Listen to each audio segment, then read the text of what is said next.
Sim, hoje eu vou falar sobre o livro proibido na Igreja Adventista do Sétimo Dia.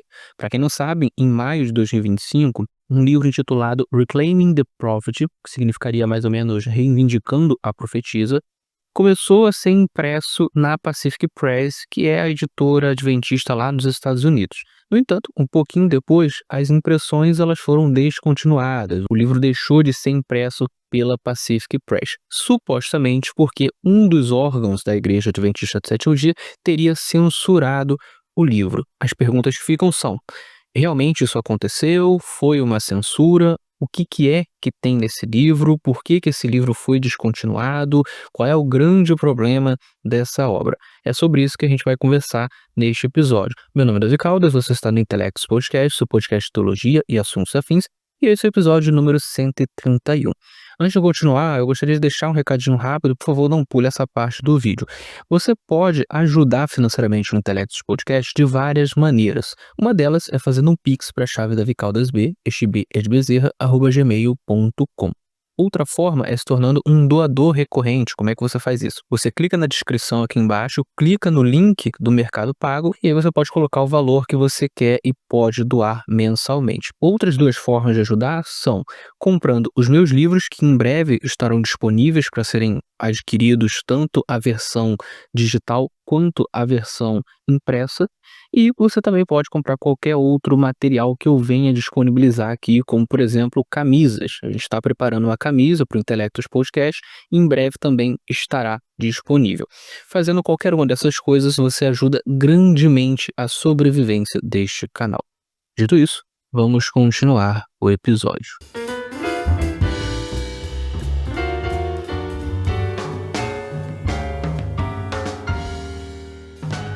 Muito bem, vamos começar com uma contextualização. Como eu já falei, em maio de 2025 começou a ser impresso na Pacific Press, que é a editora adventista lá dos Estados Unidos, o livro Reclaiming the Prophet, né, que traduzindo aqui uma tradução livre seria mais ou menos reivindicando a profetisa ou reivindicando o profeta, né? Um livro sobre Ellen White. Tem como subtítulo An Honest Defense of Ellen White's Gift, né, que seria uma defesa honesta do dom de Ellen White.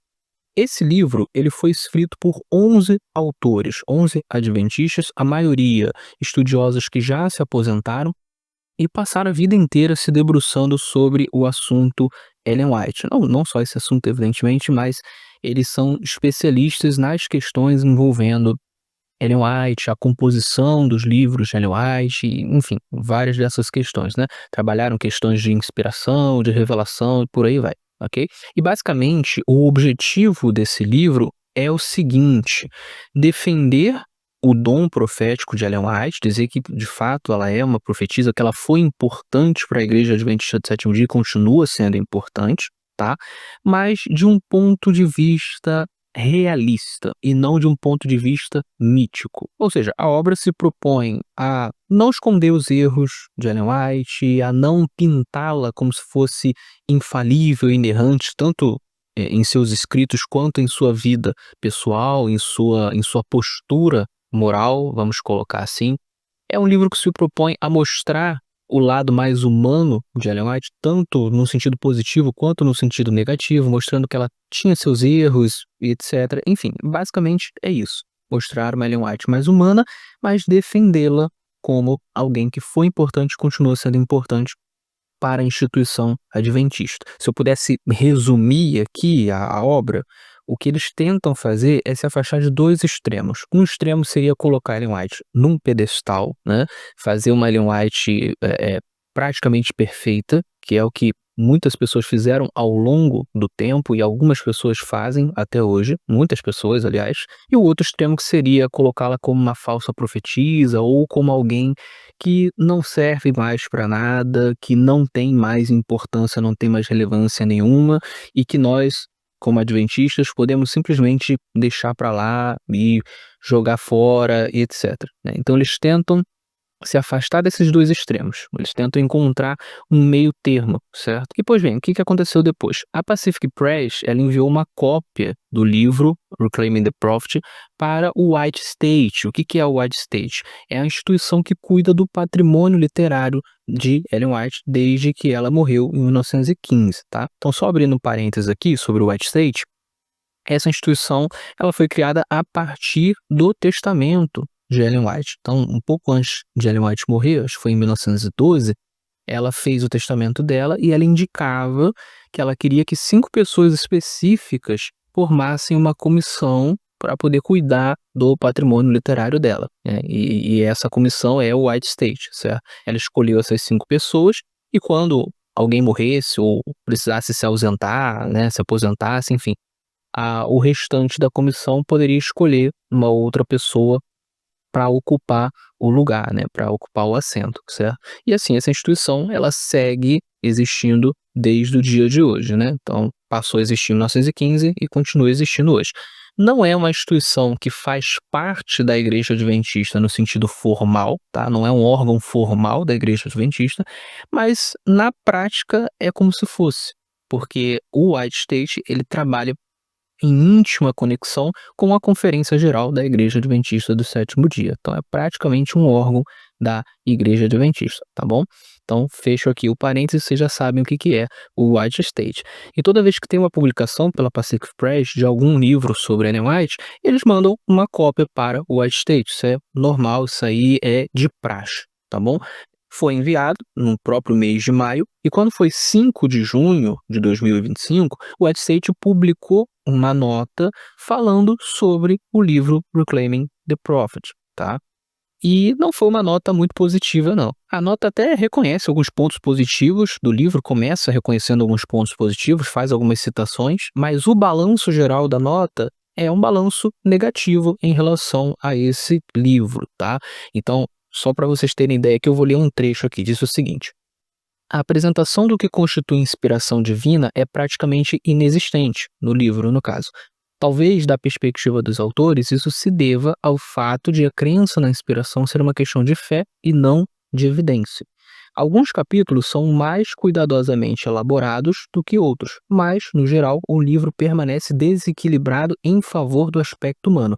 Então, para a nota, eles entendem que o lado humano de Ellen White é enfatizado demais, e se fala pouco da questão mais sobrenatural do dom profético, certo? Quando presente, a inspiração é, na melhor das hipóteses, um encontro, entre aspas, com Deus, que é significativamente diminuído pelas deficiências humanas. Então essa é a visão do White State em relação ao que o livro fala sobre inspiração. E finalizando aqui esse trecho. Há pouca perspectiva bíblica ou da perspectiva de Ellen White sobre o funcionamento do dom profético, tá? Então essa é uma das principais críticas. Existe uma outra crítica na sequência, que é a seguinte: o White State entende que algumas questões que são colocadas como fatos pelos autores, na verdade, são apenas interpretações e interpretações questionáveis dos próprios autores, tá bom? Então o White State discorda que seriam fatos, ok? E aí no fim da nota, a nota é grande, ela tem várias coisas, mas no fim dela existe o seguinte parágrafo: após consultas recentes, a Pacific Press decidiu não distribuir ou reimprimir mais o livro. Somos gratos por essa decisão e reconhecemos seu trabalho como uma editora dedicada e leal à igreja. E é aqui que entra a última parte da contextualização. De fato, a Pacific Press, ela descontinuou o livro. Então ela tinha começado a imprimir. Até onde eu entendi, ela começou a imprimir antes da publicação oficial, certo? Para distribuir para algumas pessoas. Eu entendi dessa maneira, porque nos sites de venda, como por exemplo na Amazon, tá dizendo lá que a data de publicação é julho. Então acho que eles começaram uma pré-publicação em maio e eles publicariam de maneira mais ampla em julho. Eles acabaram descontinuando antes disso, né? Pouquíssimas pessoas tiveram acesso ao livro nesse primeiro momento, e foi isso, né? Então, muitas pessoas entenderam que o que houve foi uma censura, né. Aparentemente, a gente não tem como afirmar, mas aparentemente o White State teria pressionado a Pacific Press para que ela descontinuasse a publicação. ou ainda, né, a Pacific Press, vendo que o White State não gostou da publicação, resolveu não continuar com ela, né. Então uma dessas 2 coisas teria acontecido, e a gente não sabe exatamente como foram os trâmites, mas com certeza o pessoal do White State e o pessoal da Pacific Press conversaram, então a decisão pode ter saído a partir de uma ou mais reuniões, dessas 2 instituições, ok? E bom, aqui vem agora a minha opinião sobre essa questão e na sequência eu vou fazer um resumo, eu vou discorrer sobre cada um dos capítulos do livro, porque sim, eu li o livro todo, tá? E aí a gente vai fazendo alguns apontamentos. Então, vamos à minha opinião primeiro. Eu entendo que a decisão de descontinuar o livro não foi uma boa decisão, tá? Por quê? Por pelo menos 2 razões. A primeira razão é que o livro é bom, tá. Não é um livro perfeito, eu não daria nota 10 para esse livro, mas é um livro muito bom, eu diria. Eu daria uma nota de 8 a 9, tá. É um livro que ele consegue cumprir o que se propõe. A sua proposta é resgatar a profetisa de 2 extremos, como eu já falei. Um extremo em que ela é vista como quase perfeita, né, que é a Ellen White mítica dos tradicionalistas, dos fanáticos, dos perfeccionistas inclusive, né, e o outro extremo que é o extremo daqueles que a consideram como uma falsa profetisa ou daqueles que não dão importância para ela, que a colocam como alguém absolutamente descartável dentro da Igreja Adventista do Sétimo Dia. Os autores eles fogem desses 2 extremos. E eles conseguem resgatar essa humanidade de Ellen White, na minha visão, sem depreciar a ideia de uma profetisa que realmente tinha um dom sobrenatural dado por Deus de profecia, tá. Então na minha visão, isso não é desacreditado em nenhum momento no livro, tá.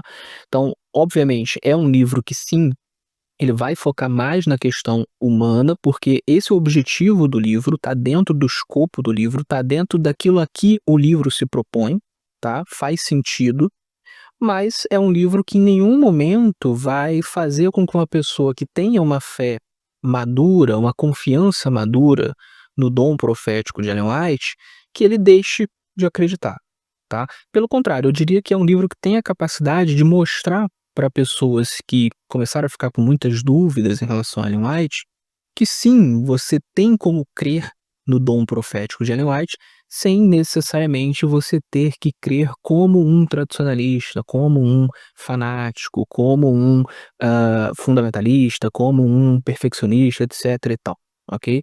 Então eu acho que nesse sentido é um livro que ajuda bastante, tá?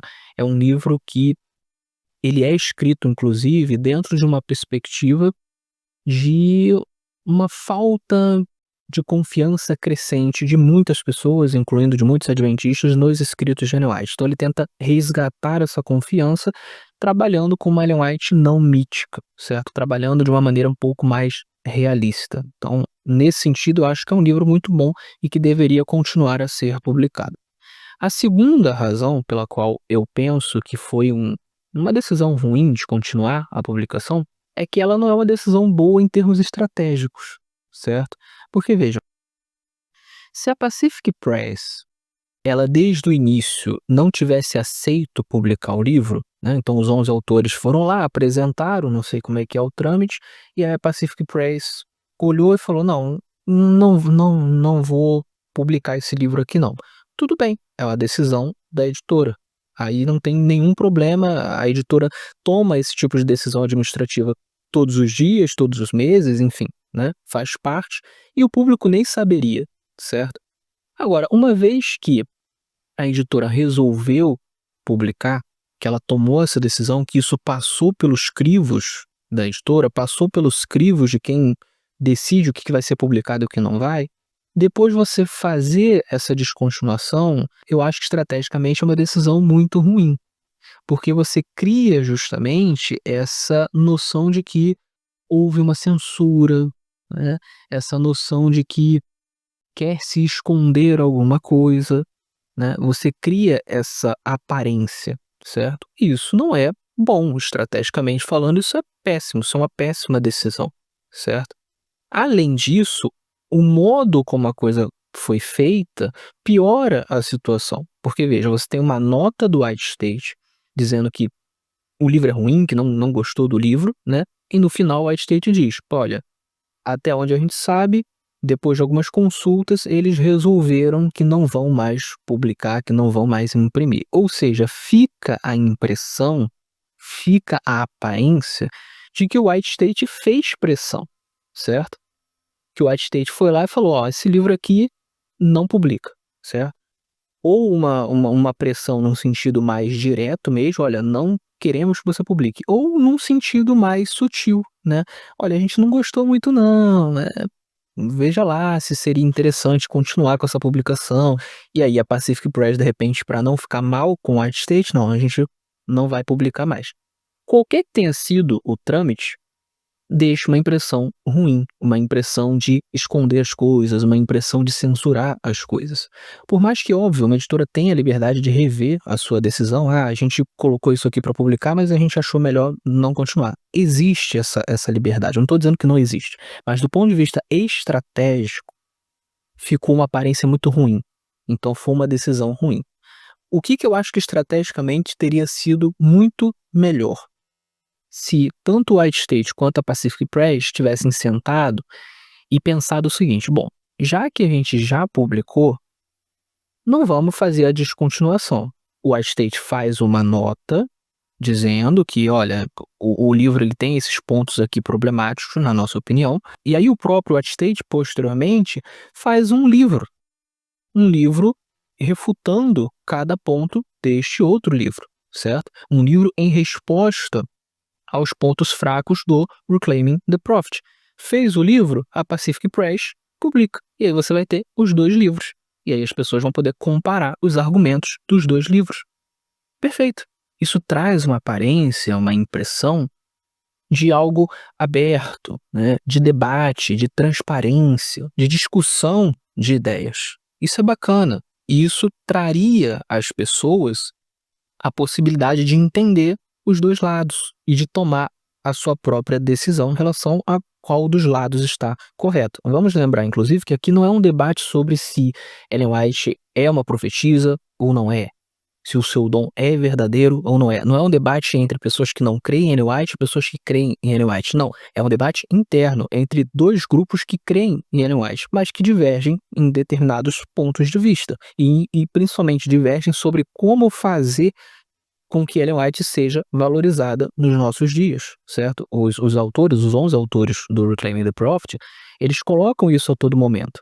Eles indicam que, olha, Ellen White tem sido cada vez mais desvalorizada, tem sido cada vez menos lida, certo? E a gente entende que muito disso se dá por conta dessa mitificação de Ellen White, e faz com que muitas pessoas acabem: não acredito nisso, então não acredita em Ellen White, certo? Então eles tentam resgatar a Ellen White real para mostrar que, olha, você pode crer em Ellen White, na Ellen White real. Ellen White real, ela é importante para a Igreja Adventista do Sétimo Dia, certo? Ela tem utilidade, ok? Então, veja, eles têm uma proposta de como valorizar.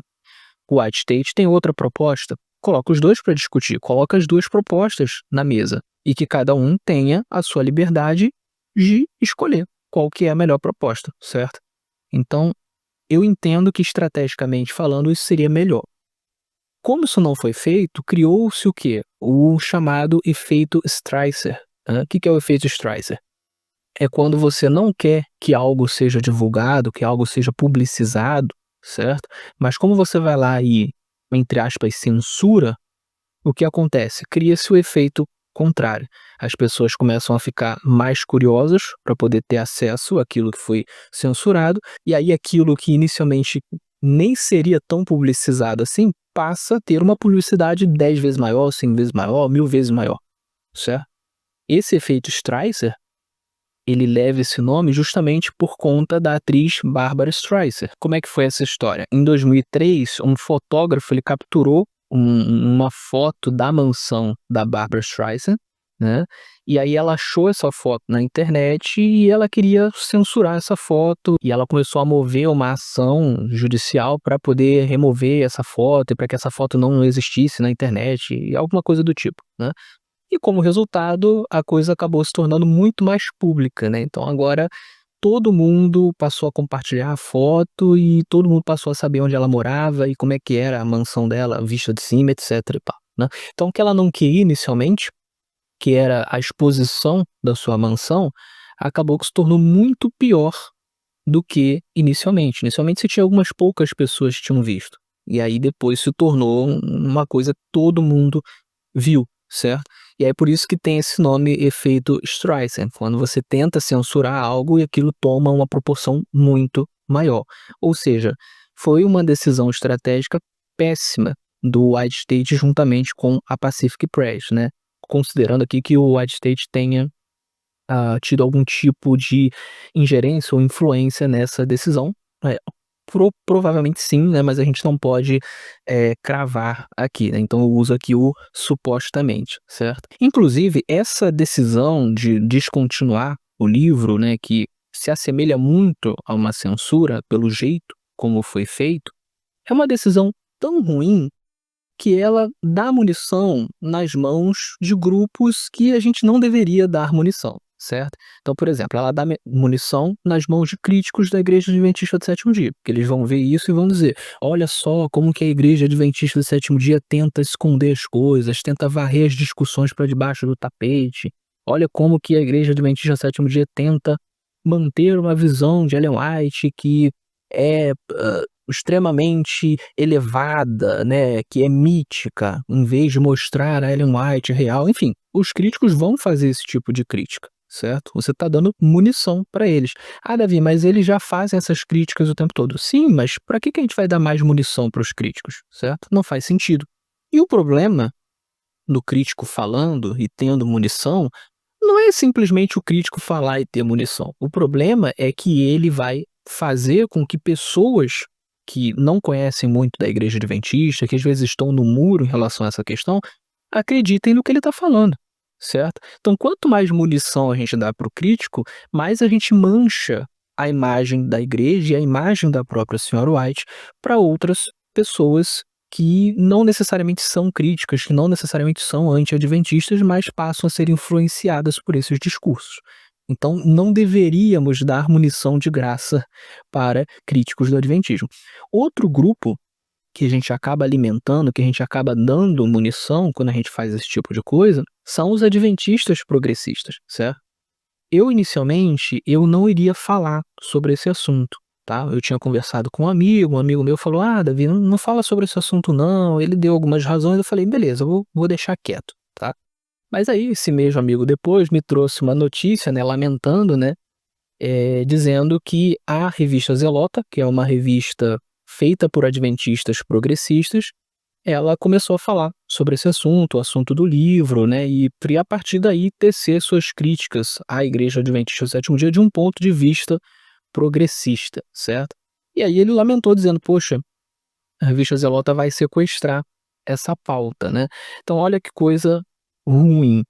Você tem um livro que tem uma discussão interessante, que poderia fazer bem à igreja, e ela acaba sendo sequestrada por um grupo progressista, um grupo que é simpático ao socialismo, ao marxismo, ao feminismo, a aborto, ao movimento LGBT, né, à militância política, né, há uma infiltração do progressismo dentro do evangelho, dentro da teologia, né. Então, eles sequestram a pauta e vão usar, evidentemente, toda essa questão para fazer avançar suas pautas progressistas dentro do adventismo, né. Então você acaba fortalecendo o lado progressista, ok? Quando nós poderíamos pegar essas questões e trabalhar de uma maneira melhor, de uma maneira não progressista, certo? Então veja o efeito negativo de você supostamente, né, censurar a obra, né, fazer com que a obra seja descontinuada porque o White State não gostou da obra, né. Outro problema desse tipo de postura também é que isso queima o próprio filme do White State e da Pacific Press, né. Então, além de queimar o filme da igreja e de Ellen White, queima o filme dessas 2 instituições que passam a ter essa aparência de que são obscurantistas, de que não querem ser transparentes, etc. E veja, eu não estou dizendo que esse é o caso, eu só estou dizendo que dá essa aparência. Então a gente tem que lembrar daquele provérbio que eu acho muito interessante, né? A mulher de César não basta ser honesta, ela precisa parecer honesta, né? Então, às vezes, você pode ter a melhor das intenções das instituições, mas por causa de um erro estratégico, passa a parecer que elas não são honestas, ou que elas não são transparentes, ou que elas não são justas, ou qualquer coisa do tipo, certo? E veja, isso é uma lástima, isso é muito triste, porque, por exemplo, a Pacific Press, ela é uma editora que ela tem lançado lá nos Estados Unidos livros que são muito transparentes, que tratam dos assuntos polêmicos em relação a Ellen White, etc, né. Você pegar, por exemplo, o Ellen White's Afterlife, do George Knight, né, que é um livro muito bom, que trata das polêmicas, que faz críticas severas, pesadas ao tradicionalismo, foi publicado pela Pacific Press. Tem muita coisa boa que não chega aqui no Brasil, porque aqui, de fato, o crivo não deixa, né, tem muita coisa boa que não chega aqui por conta disso, mas que lá foi publicado, que lá é publicado, certo? Então não se trata de uma editora que esconde as coisas e tal, né, mas neste caso deu-se esta aparência, esta impressão. A mesma coisa em relação ao White State. O White State, logo que ele se originou, ele tinha nomes indicados pela própria senhora White, certo? E quando você vai analisar esses nomes que ela indicou, eram nomes de pessoas fortemente solo escritura, fortemente contrárias ao tradicionalismo, como por exemplo o Chrysler, como por exemplo o Arthur Daniels, como por exemplo o próprio filho da senhora White, todos esses faziam parte da ala sola escritura e eram contrários aos tradicionalistas, né. Então o White State ele já se inicia como uma instituição fortemente sola scriptura, né, e ao longo do tempo teve muitas pessoas fortemente sola scriptura ocupando o seu espaço, né. Você vai pegar, por exemplo, o Robert Olson na década de 80, que era um cara fortemente sola scriptura que contribuiu bastante, né. Então o White State tem uma história bacana, mas quando você tem esse tipo de decisão estratégica ruim, isso queima o filme, né. O que que se passa a pensar do White State? Ah, é uma instituição obscurantista que está tentando jogar as coisas para debaixo do tapete, etc. Então, por essas e outras razões, eu entendo que a decisão de descontinuar o livro, ela foi ruim. Já que o livro já tinha sido publicado, já que já se tinha tomado a decisão de publicar, era melhor ter tomado uma outra decisão, como publicar um outro livro em resposta ou qualquer coisa do tipo. Então, eu acho que foi uma bola fora e, no fim das contas, você acaba tendo efeitos negativos dessa decisão. Enfim, essas são as minhas opiniões sobre essa questão, e agora o que eu vou fazer é uma análise, capítulo por capítulo, da obra, para que vocês tenham uma visão geral do que o livro diz, ok? E aí depois, se vocês quiserem procurar na internet para ver se vocês acham uma tradução informal da obra, fiquem à vontade. Eu afirmo que já existe, tá? Não é a da Zelota, é uma outra, já existe, vocês podem achar por aí. Bom, eu precisei mudar de cenário, mas vamos continuar. Eu vou começar pela introdução. A introdução ela foi escrita pelo Eric Anderson, que é o editor, é o organizador do livro, dentre os 11 autores, né? E o que ele vai falar é basicamente o que a gente já falou até aqui. O objetivo central do livro é valorizar Ellen White e mostrar para as pessoas como que Ellen White ela continua sendo útil, continua sendo importante nos dias de hoje, foi importante durante a história da Igreja Adventista do Sétimo Dia. A ideia é valorizar o seu legado, de fato, né, mas dentro de uma visão realista, não de uma visão mítica, né. Então ele vai dizer ali na introdução que os 11 autores não concordam com os extremos, né, nem com a ideia de uma profetisa absolutamente infalível em sua vida, em seus escritos, e nem de uma falsa profetisa ou de alguém que a gente pode descartar, certo? Então ele basicamente vai falar isso na introdução. Ele também vai falar um pouco sobre como surgiu a ideia de fazer esse livro, né? Surgiu de uma reunião desses 11 autores, né? Eles são amigos de longa data, costumam se encontrar para compartilhar os resultados dos seus estudos, e em uma reunião feita em 2023, outubro de 2023, eles quiseram conversar sobre essa questão, né? Ellen White para hoje, como utilizar o seu legado, como valorizar o seu legado, etc, etc, etc. Inclusive, é importante notar que os autores eles têm uma preocupação com uma certa crise que tem acontecido na Igreja Adventista a nível mundial, que é um número cada vez maior de pessoas, de adventistas, que têm deixado de crer em Ellen White e ou eles saem da Igreja Adventista do Sétimo Dia, ou eles continuam na igreja, mas desprezando Ellen White, ou não crendo, ou menosprezando o seu legado, etc e tal, né. Então eles tentam nesse livro, inclusive, achar uma solução para isso, né, uma forma de que as pessoas elas tenham uma confiança maior nos escritos de Ellen White, mas dentro de uma perspectiva realista e de uma perspectiva sola scriptura, sem colocar Ellen White no mesmo patamar da Bíblia Sagrada, coisa que ela nunca quis que acontecesse, isso vai ser abordado no livro também. Aí a gente vai para o primeiro capítulo, que foi escrito pela Terry, Terry Dopp Ahmad, eu não sei como é que pronuncia esse nome. O nome do capítulo é Ellen White foi uma mulher, ou era uma mulher, né. E o que ela vai abordar nesse capítulo é justamente Ellen White como uma mulher nas suas funções de mãe, de filha, de esposa, né. Então ela vai abordar ali as suas dificuldades, os seus pontos fortes, os seus pontos fracos, né, nos seus relacionamentos como mulher. É um capítulo bastante interessante, porque humaniza bastante a profetisa, né, mostra, por exemplo, as suas dificuldades no casamento com o Tiago White, principalmente depois que ele teve um AVC. Ele era uma pessoa um pouco difícil, ela também era um pouco teimosa, então eles tiveram algumas tensões, algumas brigas. Ao mesmo tempo, ela era uma pessoa que amava o seu marido. Mostra ali as dificuldades que ela teve em conciliar, por exemplo, a criação dos seus filhos com o ofício profético. Então, de vez em quando, ela foi uma mãe um pouco ausente. Ao mesmo tempo, também, ela era alguém que se preocupava com seus filhos, que sofreu quando perdeu 2 filhos, ela chegou a perder 2 filhos, né, morreram. Alguém que, quando seus filhos já eram adultos, se preocupava bastante, mandava muitas cartas com conselhos, né, com orientações. Então ela vai abordando todos esses pontos e mostrando como que ela era humana, né, uma humana normal. Então é um capítulo bastante interessante nesse sentido, ok? Aí a gente vai para o capítulo 2. O capítulo 2 ele foi escrito pelo Jonathan Butler, tá? Ele se chama Acolhendo Ellen White, o que os seus defensores e detratores não entendem. Esse é um dos capítulos que eu mais gostei, talvez o que eu mais tenha gostado, né? E basicamente o que ele vai fazer aqui é o seguinte, ele começa construindo uma analogia com a sua avó. Então ele vai dizer que a sua avó tinha um lado muito bom e um lado muito ruim, tá? Então, durante boa parte da sua vida, ela manifestou esses 2 lados. Em alguns momentos manifestou mais o lado ruim, em outros momentos manifestou mais o lado bom, e ele vai contando como é que ela era. Ele diz que ele amava muito a sua avó, que ele sente muita falta da sua avó, mas que existia na avó dele uma avó boa e uma avó ruim, né? Ela tinha ambos os lados, certo? E aí ele começa a fazer uma reflexão falando sobre como todos nós somos assim. Todos nós temos um pouco de bom e um pouco de ruim. Nós temos qualidades e temos defeitos, certo?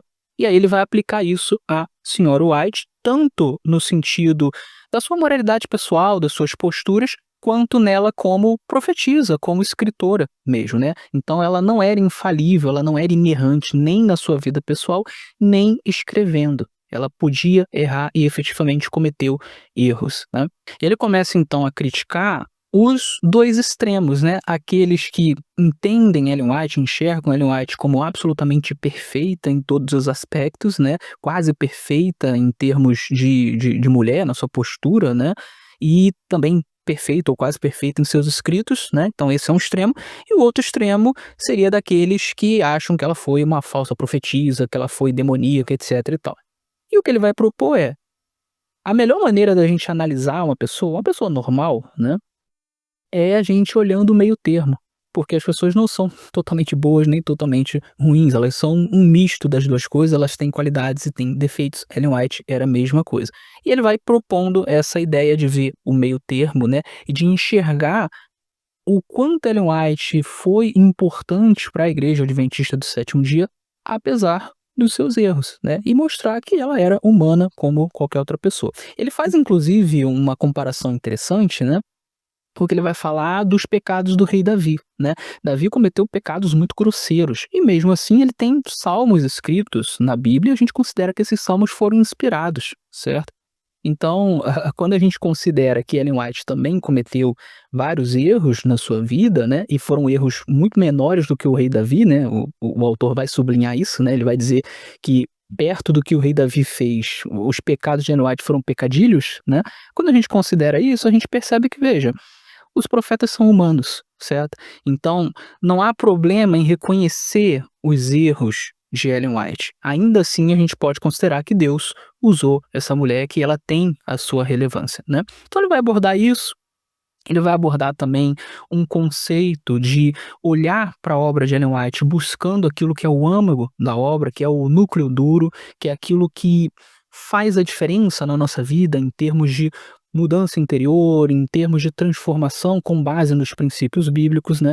Então ele tem uma abordagem aqui do tipo: olha, você pode até não concordar com tudo o que ela escreveu, com todos os detalhes, mas abra a sua mente, quando você for ler, para aquilo que é o núcleo duro, né, e deixe-se transformar por aquilo que é o núcleo duro. Você vai ver que ela tem relevância, que ela pode ser útil na sua vida. Claramente, ele está tendo uma abordagem aqui para pessoas que têm muitas dúvidas em relação a Ellen White, ou são céticas, ou, enfim, não tem uma crença muito forte no dom profético de Ellen White, tem alguma antipatia por Ellen White. Então ele está convidando essas pessoas a dizer assim: olha, não precisa aceitar tudo. Procure o núcleo duro, procure o âmago, o principal, certo? E você vai ver que ela pode, apesar dos seus erros, ser usada por Deus, certo? Então ele traz essa abordagem, uma abordagem bastante interessante também. O capítulo 3 foi escrito pelo Gilbert Valentine. Ele se chama Mensageiro com Estilo da Nova Inglaterra, tá? E o que ele vai falar nesse capítulo basicamente é o seguinte: Ellen White, ela surgiu de um contexto familiar e social que tinha uma herança muito forte dos puritanos, certo? E como ela tinha essa herança muito forte dos puritanos, isso moldou muito do seu temperamento, moldou muito de como ela falava, de como ela agia, de como ela pensava, certo? Então, algumas características, né? Os puritanos, eles tinham um falar muito franco, né, no sentido de não se importarem muito com magoar algumas pessoas com as suas palavras, certo? Então eles falavam de uma maneira bruta mesmo, né. Então existia a característica da repreensão, né, os puritanos, eles tinham essa coisa de repreender muito forte neles, né, e a Ellen White acabou tomando muito isso para si, principalmente por conta do contexto também dela ser chamada para um ofício profético, onde você precisa ficar repreendendo pecados, etc, né. Então ela tinha disso, mas também os puritanos eles tinham uma característica de serem muito hospitaleiros, de serem muito generosos, e ela também tinha essa característica, né. E aí isso foi se somando também ao seu temperamento. Ela era uma pessoa, por exemplo, teimosa, tanto para o bem quanto para o mal, né. Então para o bem, ela teimava com algumas ideias, ela era empreendedora, ela tomava riscos, né, e isso é uma coisa boa. Para o lado ruim, né, ela poderia ser uma pessoa muito turrona, uma pessoa difícil de lidar em alguns momentos, né. Ela tinha as emoções também muito à flor da pele, isso fazia parte do temperamento dela, né, então ele vai narrando ali dentro do contexto e dentro do que ela era, né, nos seus sentimentos também, como é que ela agia, como é que ela pensava, como é que ela falava, né. Então quando a gente entende esse contexto, a gente entende melhor por que que ela falava o que falava, que ela fazia o que fazia, que ela agia como agia, que ela pensava como pensava. Por exemplo, a postura dela em relação ao ócio, né, ela era uma pessoa que, estava sempre trabalhando, fazendo alguma coisa, né, mesmo em contexto de sábado, né, sempre evangelismo e tal, então ela tinha essa perspectiva de que você não pode ficar no ócio, né, então isso explica um pouco do que ela fala também. Ela tinha uma visão sobre diversão que às vezes era um pouco rígida, né, embora ela mesma em alguns momentos ela tem aconselhado contra o fanatismo, né, mas ela também tinha uma tendência por conta dessa herança puritana, a muitas vezes olhar para as diversões com um certo ceticismo, um certo cuidado, certo? Talvez ela mesma precisou lutar um pouco contra isso durante a sua vida, né, e por isso você encontra aí alguns textos dela em que ela fala contra o fanatismo em relação a essa questão do divertimento, etcétera, né. Então é muito interessante você ver essa questão do contexto, como que ela era uma profetisa, mas também ela era fruto do contexto, e a gente precisa levar isso em conta quando a gente vai analisá-la e analisar os seus livros, analisar os seus conselhos, os seus artigos, etc, ok? Aí vem o capítulo 4, que é o Profeta como Pregador, que foi escrito pelo Paul McGraw. E tem o capítulo 5, que é bastante semelhante, que foi escrito pelo Dennis Fortin, que é Ellen White como uma escritora devocional, tá? Esses dois capítulos, eles são bem semelhantes, eles complementam um ao outro, né?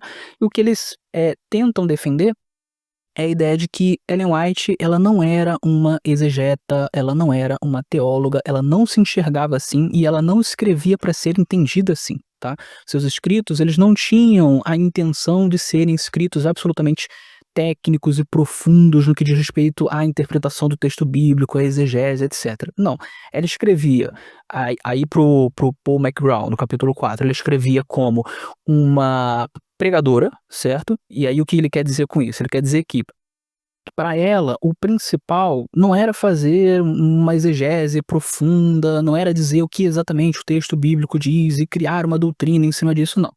O objetivo dela era estimular as pessoas a mudarem de vida, a praticarem alguma coisa correta segundo a Bíblia Sagrada, ou a deixarem de praticar alguma coisa errada segundo a Bíblia Sagrada, né? Então, instigar uma vida de santidade, por exemplo, ou instigar uma maior paixão por Jesus, era isso que ela tinha como objetivo. Então, ela tinha um objetivo prático, certo? E para isso, muitas vezes ela ia fazer uso dos textos bíblicos não de uma maneira absolutamente profunda, né? Mas muitas vezes de uma maneira um pouco mais superficial, um pouco mais pragmática mesmo, né. Então, o objetivo dela não era que as pessoas se achegassem a ela para usá-la como base de como se interpreta a Bíblia Sagrada, ou para usá-la como base de doutrina, não. Porque os escritos dela não eram exegéticos, certo? Os escritos dela eram homiléticos. Então o que que ela queria a partir dos escritos dela? Ela queria que as pessoas, elas fizessem aquilo em termos práticos que é correto à luz da Bíblia Sagrada, certo? Ah, seja mais santo, ande mais com Jesus, etc e tal. Objetivos práticos, certo? Esse é o ponto. Então, o Paul McBrown, ele vai defender isso, ele vai mostrar algumas evidências nesse sentido. E o Dennis Fortin, ele vai numa linha parecida e ele vai dizer que os escritos de Ellen White eram escritos devocionais, certo? E aí, quando se usa o termo devocional, né, muita gente acha ruim esse termo, porque pensa assim, ó, se você está usando o termo devocional, você está dizendo que os escritos de Ellen White, eles são iguais a qualquer outro escrito devocional, qualquer outro devocional por aí. Mas não é isso que o autor está dizendo, tá? E ele explica o que ele queria dizer com devocional. A ideia de devocional é a ideia muito parecida com a questão da pregação, né? De que o objetivo do escrito era um objetivo de fazer a pessoa ter uma devoção maior para com Deus, para com as coisas de Deus. Ou seja, instigar a vida com Jesus, a paixão por Jesus, a vida de santidade, etc. Certo? Esse era o objetivo, era um objetivo ligado à vida espiritual diária, é isso. Que é a ideia de um devocional, né, se você faz um devocional todo dia, é como se fosse um alimento, é algo que vai instigar ali a sua vida espiritual, etcétera. Esse era o objetivo de Ellen White, e não o objetivo técnico, teológico, exegético, não era esse o objetivo, tá. E aí os 2 autores, eles vão mostrar que como você enxergando Ellen White com esses óculos, com essa perspectiva, isso te faz muitas dificuldades, certo? Você não precisa ficar se prendendo a Ellen White num sentido absolutamente técnico, porque não era esse o objetivo dela. E existem várias evidências nos próprios escritos dela e nas próprias posturas que ela teve durante a vida que demonstram que ela não tinha esse objetivo e nem queria que as pessoas usassem seus escritos desta maneira, entendeu? Esses autores, eles vão, por exemplo, falar sobre como ela lidou com pessoas que tentaram usar seus escritos para resolver embates teológicos. Ela nunca permitiu que isso fosse feito, ela sempre repreendeu quem fazia isso. Ela repreendeu essa postura ali na década de 1880, ela repreendeu ali na virada do século XIX para o século XX. Então ela não gostava que isso fosse feito, certo? Então esses autores abordam essa questão. Ellen White como uma escritora devocional, nesse sentido, que não significa que ela não é inspirada, o autor diz isso, e Ellen White como uma homileta, como uma pregadora, escrevia como uma pregadora, tá? Então esses 2 capítulos falam sobre isso. Aí vem o capítulo 6, que é escrito pelo Eric Anderson, né, que escreveu a introdução e que é o organizador, o editor do livro, né. O que o Eric Anderson ele vai trabalhar nesse capítulo, que o título é "Deus quer que todos nós tenhamos bom senso, as diretrizes de Ellen White para a interpretação". O que ele vai trabalhar é basicamente o seguinte: como que Ellen White era uma pessoa que entendia que os seus conselhos não podiam ser cristalizados no tempo, né, porque ela entendia que os conselhos que ela dava, muitas vezes eram contextuais, eram circunstanciais. Quando muda a circunstância, quando muda o contexto, você muda o conselho. Não significa que o princípio não seja eterno, o princípio por trás é sempre eterno, mas a aplicação do princípio ela se modifica, com relação ao contexto. Ela entendia isso. Ela entendia que ela podia errar nas palavras e que, portanto, ela poderia modificar as palavras quando fosse necessário, ela poderia se desenvolver em termos teológicos, ela entendia a questão da verdade presente, de quais ênfases são importantes em cada época, em cada período. Então ela era uma mulher que tinha a mente aberta para essas questões, tá? E ele vai mostrar isso de uma maneira genial, porque ele vai começar o seu capítulo dizendo o seguinte: imagine que Ellen White tivesse morrido em 1884. Então, na verdade, na realidade, ela morreu em 1915, mas imagine que ela tivesse morrido em 1884, né. E aí por que que ele faz esse exercício de pensamento? Porque na história a gente sabe que em 1888, Ellen White ela foi contra os tradicionalistas, né. Os tradicionalistas eles estavam no embate contra alguns teólogos jovens, né. Os teólogos jovens tinham uma nova interpretação em relação a Gálatas 3, né, a lei em Gálatas 3, e os tradicionalistas eles tinham a interpretação tradicional. E os tradicionalistas eles estavam, apelando à tradição, apelando a escritos de Ellen White e tentando pressionar Ellen White para que ela batesse o martelo em favor deles. E ela foi contra os tradicionalistas, dizendo que: "Olha, vocês não têm que ficar se baseando em tradição, não têm que tentar se basear nos meus escritos antigos, nem me tentar a dar uma resposta, vocês precisam procurar a resposta na Bíblia Sagrada". E ela ficou do lado dos teólogos jovens que inclusive trouxeram a ênfase maior na justificação pela fé para a Igreja Adventista do Sétimo Dia, e ela ficou do lado deles nesse sentido. Só que isso é a realidade, né. Se ela tivesse morrido em 1884, aí o Anderson ele vai postular, né, provavelmente nada disso teria acontecido. Provavelmente os tradicionalistas, né, que estavam, no poder inclusive, eles teriam ganhado esse embate, né, com base na tradição, com base supostamente nos escritos de Ellen White, então supostamente Ellen White defendia isso aqui, né, e ia ficar por isso mesmo, você não ia ter essa ênfase na justificação pela fé, né. A igreja ela se tornaria legalista no sentido doutrinário mesmo, né, porque hoje você tem muitos problemas de legalismo, mas é no sentido prático, né, não no sentido doutrinário, mas você ia ter uma doutrina se fechando no legalismo, né. E é isso, e acabou. E a ala tradicionalista ganharia nesse sentido. Só que Ellen White não morreu em 84. E como resultado, ela surpreendeu todo mundo, né? A expectativa era, ela vai ficar do lado dos tradicionalistas. Não ficou, né? A expectativa era, ela vai bater o martelo sobre quem está certo. Não bateu, né? A expectativa era, ela vai usar a sua autoridade como profetisa. Não usou, pelo menos não para dar a resposta. Ela disse assim, não, resolvam na Bíblia Sagrada, certo? E o mais interessante que o autor vai sublinhar é, ela se abre ali para uma nova perspectiva, sobre a lei. Ela não vê problema na teologia avançar, certo? Ela acreditava na verdade presente, certo? Então, isso é muito interessante para mostrar como que ela trabalhava a questão do bom senso, a questão de você, mudar quando precisa mudar, de você mudar as ênfases, de você entender inclusive qual é o lugar dos seus escritos e qual é o lugar da Bíblia Sagrada. Isso é muito interessante. O autor ele também vai colocar aquela história que eu sempre conto, que é de quando os administradores de uma escola chamaram a Ellen White para resolver uma questão, né. Qual era a questão?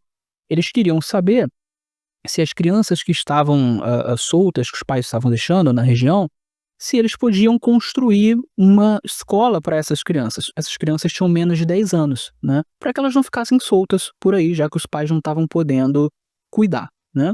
E você tinha uma oposição, porque alguns irmãos achavam que isso deveria ser feito e outros achavam que não, porque havia um conselho antigo de Ellen White de que as crianças até 10 anos de idade não deveriam ser mandadas a escolas, elas deveriam aprender em casa com seus pais. Quando Ellen White ouve qual era a discussão, ela fica indignada e ela diz: pessoal, vocês precisam usar o bom senso. Vocês precisam entender que quando o contexto muda, as coisas mudam, os conselhos mudam, né. Então ela estava dizendo que não era para eles pegarem o conselho de Ellen White e cristalizar e aplicar para qualquer contexto. Ela fala isso: "Eu não quero que vocês digam: 'Ah, Ellen White disse isso, então vamos agir exatamente assim. Ellen White disse aquilo, então vamos agir exatamente assim'". Não, Deus quer que vocês usem o bom senso. Ela fala isso explicitamente, né. E aí ela vai explicar o óbvio. Quando eu dei aquele conselho, era um contexto específico. Ela diz qual era o contexto. Agora é outro contexto. E nesse outro contexto é melhor que as crianças estejam numa sala de aula, etc e tal, né. Então o autor ele vai trabalhar essa questão de Ellen White, né, e a lição final é: Ellen White queria que nós usássemos o bom senso para interpretá-la. Ellen White não queria ser usada como Bíblia. Ellen White não queria ser usada como exegeta, etc, etc, etc, tá. Então aqui são algumas diretrizes importantes para a gente interpretar Ellen White e entender os escritos de Ellen White. Aí o capítulo 7 é escrito pelo George Knight, o famoso George Knight, né, sempre falo dele. O título do capítulo do Knight é O que meus professores nunca me ensinaram. E o que ele fala aqui é o que ele já falou em vários livros, ele falou muito no Ellen White's Afterlife, né, que saiu pela Pacific Press, né. Ele falou disso no Prophetess in Conflict, né. Todos esses livros não foram traduzidos para o português, né, mas são livros muito bons. Ele vai dizer que na década de 60, quando ele fez teologia, o que os professores ensinaram para ele sobre Ellen White foi uma Ellen White que não existiu na realidade. Uma Ellen White mítica, uma Ellen White praticamente perfeita, uma Ellen White inerrante e etc, etc, etc. E aí ele começa a questionar por que os professores ensinavam assim, né? E ele vai trabalhando historicamente como que Ellen White não acreditava nessas coisas todas, ela não tinha uma visão de si mesma tão elevada, não queria que as pessoas tivessem essa visão, mas isso foi acontecendo a partir de algumas distorções, principalmente depois que ela morreu, né. Ele vai falar um pouco sobre 1919, a conferência, né, que eu já mencionei aqui em outros vídeos, né.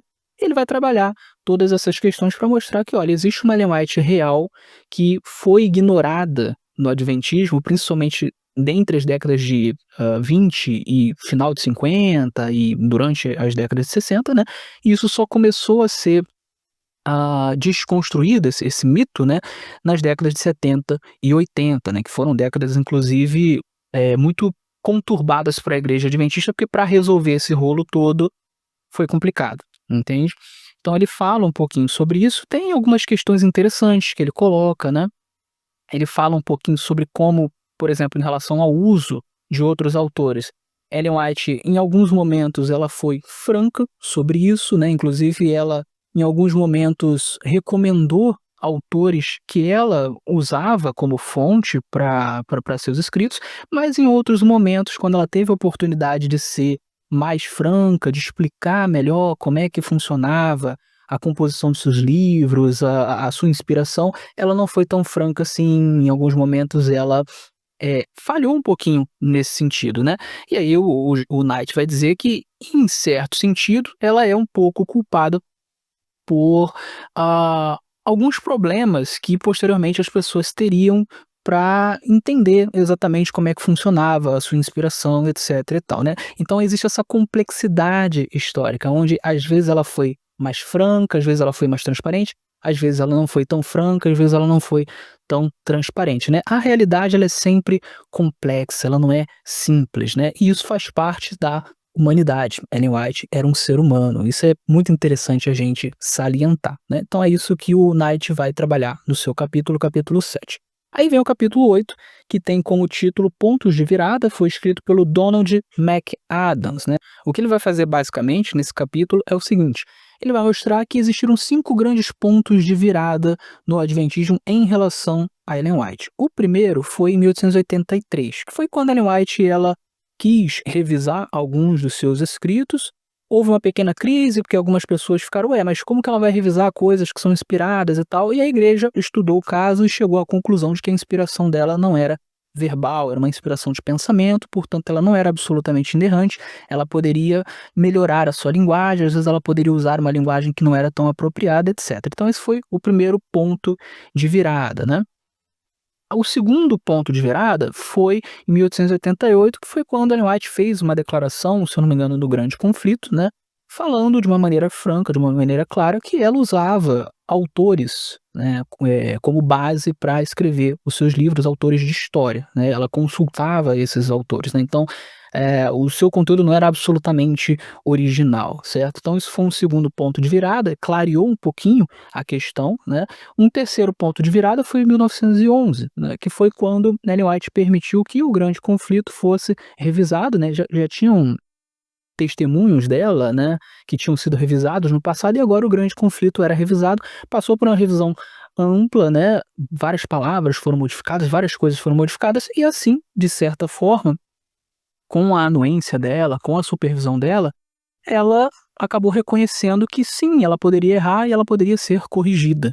E ok, então a inspiração dela era uma inspiração que permitia que isso acontecesse. Portanto, não era uma inspiração verbal e, portanto, ela não era inerrante. Esse foi o terceiro grande ponto de virada.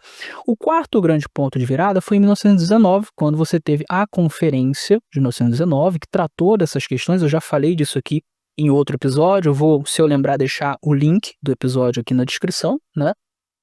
Foi uma discussão muito bacana que deixou muitas coisas claras para muitas pessoas que participaram daquela conferência, mas apesar de esse ter sido um ponto de virada, ele não teve muitos efeitos, pelo menos não muitos efeitos naquela época, porque aquela discussão ela acabou sendo arquivada, as notas taquigráficas foram arquivadas e ficaram praticamente desaparecidas durante 60 anos, até serem encontradas só na década de 70. Então, infelizmente, o efeito positivo que ela poderia gerar na igreja não aconteceu, certo? Exceto para algumas poucas pessoas que participaram daquelas reuniões, daquela conferência. E por fim, você tem o quinto grande ponto de virada, que foi na década de 70, quando você teve um monte de estudos novos sobre Ellen White que mostraram naquela época que ela dependia bastante de outros autores, que ela usava bastante outros autores, que ela fazia muitas paráfrases, às vezes algumas até excessivas, né? Por isso você tinha muitas vezes acusações de plágio, que ela realmente cometia alguns erros em termos históricos, em termos científicos, etc. Então você começou a ter uma revisão geral de como a igreja vinha enxergando o dom profético de Ellen White, muito por conta do tradicionalismo que imperou da década de 20 até a década de 60, certo? E algo que ia contra aquilo que as pessoas que estavam mais próximas de Ellen White acreditavam, né? As pessoas que estavam mais próximas, como seu próprio filho, Willie White, como o Arthur Daniels, que foi presidente da Associação Geral da Igreja Adventista do Sétimo Dia, essas pessoas sabiam que Ellen White não era inerrante, que ela não era verbalmente inspirada, mas quem estava mais distante, por incrível que pareça, tinha uma visão mais tradicionalista, né, de Ellen White e essas pessoas elas foram se fortalecendo ali da década de 20 até a década de 60, criando essa visão mítica de Ellen White, né. Então a década de 70 serve para desconstruir um pouco dessa mitificação, mas o McAdams ele vai mostrar no final que essa última, né, tanto a de 1919 quanto a de 1970, esses últimos pontos de virada, eles não resolveram todos os problemas. Ainda tem algumas questões que precisam ser resolvidas, né, ainda muito do mito de Ellen White, da Ellen White mitificada, continua na igreja, não houve uma instrução muito boa dos membros no geral, certo? E por isso ele diz que a gente ainda precisa de um novo ponto de virada para resolver essa questão. E ele vai terminar com uma questão interessante, que é a seguinte: ele vai falar que Ellen White, aí retomando o que o George Knight tinha falado no outro capítulo, né? Ellen White nem sempre foi muito franca em relação ao modo como ela compunha os seus livros, etc, né? Às vezes ela foi, às vezes não, né. E aí ele diz o seguinte, que muitos enxergam isso como simplesmente: "Ah, ela foi desonesta e é isso e acabou". E ele fala o seguinte: "A minha teoria é de que Ellen White, nas vezes em que ela não foi franca, é porque ela tinha medo de que as pessoas não dessem crédito ao dom dela, né, como um dom profético verdadeiro, porque naquela época se entendia que um profeta ele tinha que ser totalmente original, ele tinha que ser verbalmente inspirado, inerrante, etc. Então, ela ficava com medo de, poxa, se eu for muito franca, as pessoas vão desacreditar a minha obra. E aí ele até traz uma evidência, né, que é um trecho de uma carta que Ellen White mandou para uma das suas assistentes literárias, justamente falando sobre isso, né, e dizendo: "Olha, não dá para eu ser franca com essas pessoas, porque essas pessoas elas, não vão dar crédito, então eu vou acabar perdendo crédito diante de outras pessoas, etc e tal, tá. Então essas pessoas elas não entendem a questão, né. Então basicamente o McAdams trabalha com essa teoria, que é uma teoria que faz sentido, né, isso explica porque que em alguns momentos ela não foi tão transparente quanto poderia ser. E a gente pode assumir que isso foi um erro da parte dela, mais uma vez, ela era humana, ela cometia erros também. Isso não faz com que a obra dela não seja importante, com que ela seja uma falsa profetisa, por exemplo, né. Se fosse esse o caso, os erros de Davi seriam suficientes para fazê-lo também um falso profeta, certo? Aí vem o capítulo 9, que foi escrito pelo Ronald Gabriel e o Lawrence Gerati, ou Gerati, não sei como é que se pronuncia, né, que é chamado o título Ellen White para hoje, uma afirmação do século XXI. E basicamente o que eles vão fazer é colocar duas propostas de novos textos para a crença 18 da Declaração de Crenças Fundamentais, que é a crença que fala em Ellen White. A ideia deles é tirar algumas frases que são dúbias ou que não explicam muita coisa, né, que trazem alguma confusão, e colocar alguma coisa que enfatize melhor como que Ellen White não está no mesmo patamar da Bíblia Sagrada, etc, tá? Eles têm algumas propostas interessantes, tá? Por exemplo, a frase que diz que Ellen White tem autoridade profética, que está na nossa declaração atual, eles dizem assim: olha, isso é um pouco dúbio ou não explica muita coisa, porque o que, que é autoridade profética? Alguém pode interpretar como sendo a mesma autoridade ou a mesma função, né, dos profetas bíblicos, né, o que não é verdade. Então, essa frase não deveria existir, né. Então eles vão propondo algumas coisas. Tem uma das, propostas que eles colocam que, diz que os escritos de Ellen White estão baseados na Bíblia e centrados em Cristo, alguma coisa do tipo, né. Então eles propõem algumas dessas alterações. O que que eu acho? Bom, a declaração como está hoje, ela tem lá um trecho bastante significativo que diz que os escritos de Ellen White, deixam claro que a Bíblia é a norma pela qual todas as coisas devem ser, testadas, né, todos os ensinos, todas as experiências, enfim. Então existe lá a questão do sola scriptura na crença 18, tá. Então a crença 18 ela até, está bem formulada, tá. Ela poderia ter algumas coisas ali que deixariam melhor formulada? Sim, mas ela até está bem formulada, né. As novas propostas em si de textos que eles colocaram, eu não gostei tanto, tá. Mas eles tiveram alguns insights ali que eu achei interessantes, e aí eu acabei montando a minha própria proposta de como poderia ser a crença 18. Aí eu vou falar isso em um outro episódio, porque aí eu trato só dessa questão, certo? Então eu tenho uma proposta de como a crença 18 poderia ficar melhor, isso trabalhando na hipótese do nome de Ellen White estar na Declaração de Crenças Fundamentais. Eu já defendi em outros episódios que não é o ideal, tá? Não porque eu não creia em Ellen White, mas porque esse não é o documento adequado para isso. Mas ok, uma vez que esteja, eu acho que existe uma forma melhor de você colocar o texto. E eu vou abordar isso melhor em um outro episódio, tá? Então basicamente é isso que eles vão falar no capítulo 9. E aí, depois do capítulo 9, você vai ter o pós-fácil e o apêndice. O pós-fácil ele foi escrito pelo Niels Erik Andresen, e o apêndice ele não tem assinatura, ele é geral, é de todos, né? Os dois, eles vão falar sobre como nós vivemos hoje em dia uma crise, onde de um lado você tem adventistas que desprezaram Ellen White totalmente, né, e também os seus críticos, né, que já saíram da igreja adventista, e do outro você tem pessoas que colocam Ellen White, adventistas colocam Ellen White num pedestal.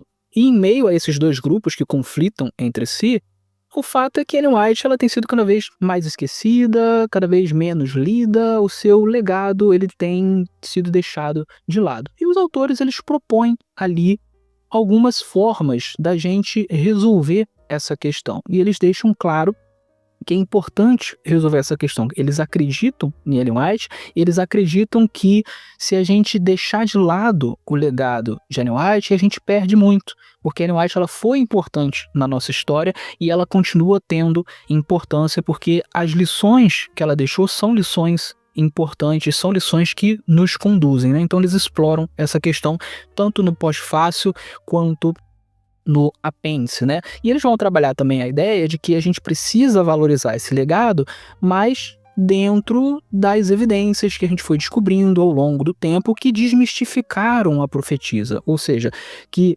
mataram esse mito de Ellen White como absolutamente inerrante, quase perfeita, etc., e que expuseram uma Ellen White real, que tem erros, que tem falhas, mas que foi usada por Deus e que foi, apesar dos seus erros, importante para a Igreja Adventista. Então é isso que eles vão trabalhar nesses 2 pontos finais.